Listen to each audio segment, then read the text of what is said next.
कल रात मैं लाहौर में अपने एक दोस्त के पास था जो जहर की गोलियां खाना चाहता है। क्यों?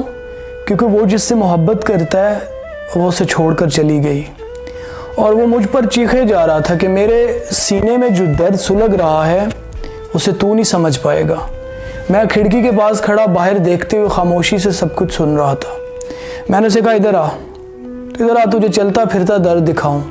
जब वो मेरे पास आया तो मैंने उसे कहा, वो देखो, जनवरी की शदीद सर्दी में उबले हुए अंडे ना बिकने पर 10 साला बच्चे की आंख में आंसू, जेब में गुर्बत, फटे कपड़ों में जिस्म और सीने में दर्द सुलग रहा है।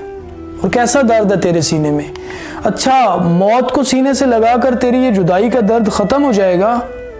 बिल्कुल नहीं, बल्कि जुदाई का दर्द तू अपनी माँ को दे जाएगा, अपने बूढ़े बाप को देकर जाएगा, अपनी इकलौती बहन को देकर जाएगा। इस बच्चे से पूछ जाके दर्द क्या होता है।